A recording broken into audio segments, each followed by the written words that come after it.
First Things First is sponsored by Ram Trucks, built to serve.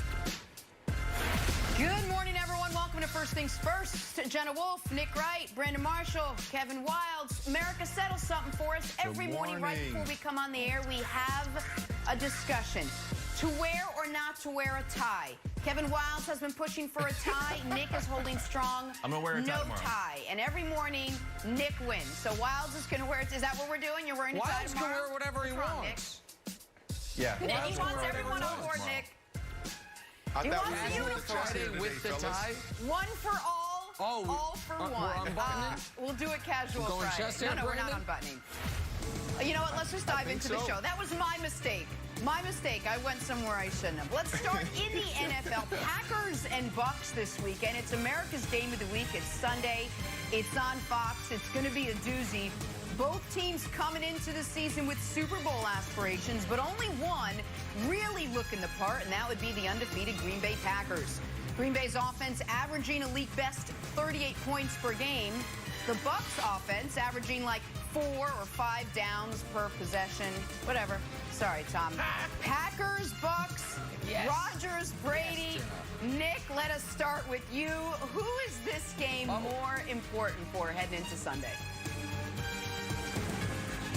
I don't think this is the mainstream opinion here, but I would argue it is far, far more important for Green Bay, because Green Bay is fighting for something I believe to be more realistic and more important for them than the Bucks fighting for a divisional title or a playoff spot. Green Bay is fighting for the 1 seed, and I am going to continue to hammer this point because it is a change the NFL made that I believe to be a massive, drastic change.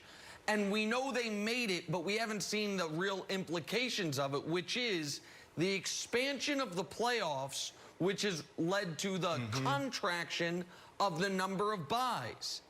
Only having 1 bye makes the 1 seed more valuable this year than any year in NFL history.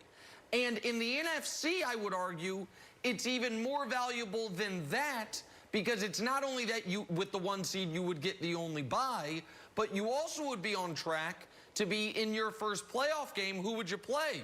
The 4-5 winner, most likely, which means the NFC East champion, if you even want to call them that, or a wild card team, because that's how the bracket would be set.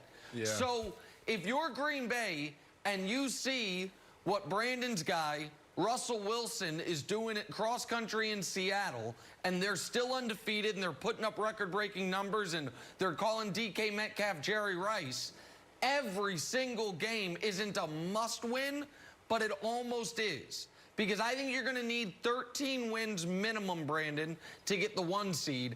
I think the 1 seed this year is such a massive advantage over the rest of the field. I'm going to say 14. This game is more important for Green Bay.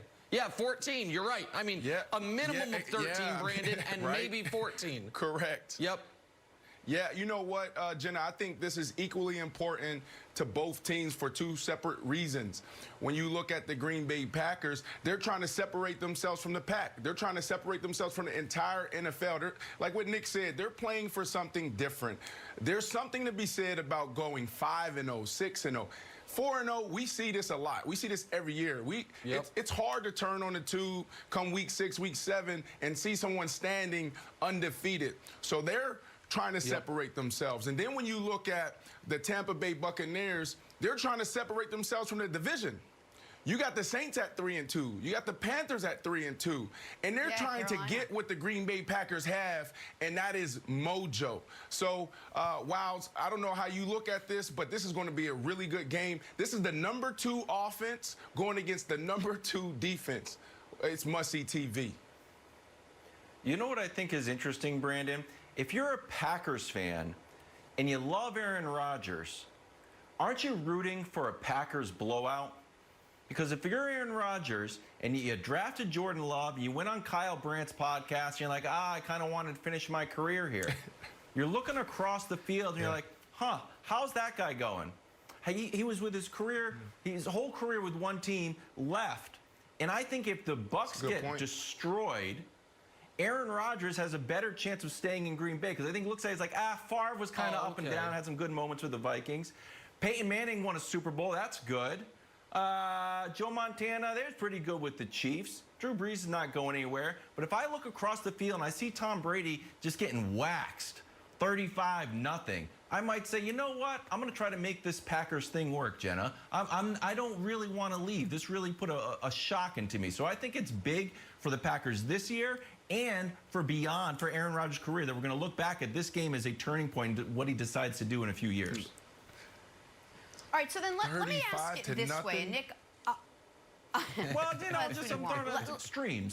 Let me ask you this, Nick. What do you think is more likely, that the Green Bay Packers make it to the Super Bowl or that the Bucks don't even make the playoffs or miss the playoffs? No, I understand. I would say barely. It's more likely the Packers make the Super Bowl. For the Bucks, this is how the Bucks got to look at it.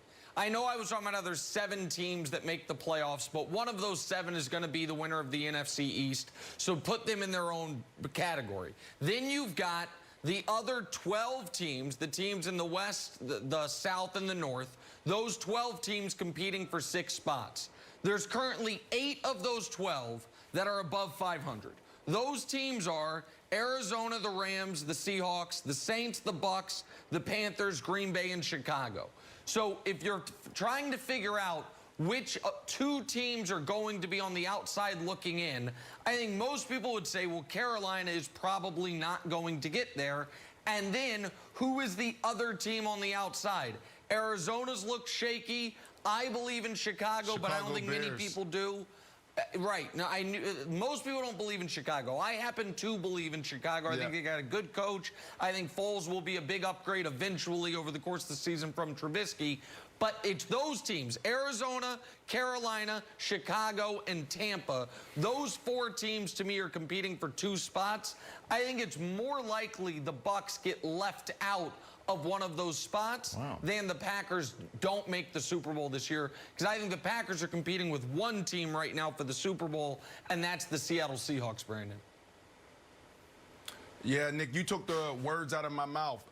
You know, when I look at those 7 games, those 7 teams that make the playoffs now, it's more likely that the Packers, you know, they'll make it to the Super Bowl. I think, Nick, it's the Chicago Bears. I'm not believing in them. I think that, you know, this division could easily have three playoff appearances from these teams, and that's the Tampa Bay Buccaneers, that's the Saints, and obviously the Carolina Panthers. I just don't believe in the Chicago Bears, man. This team can easily be 1-4.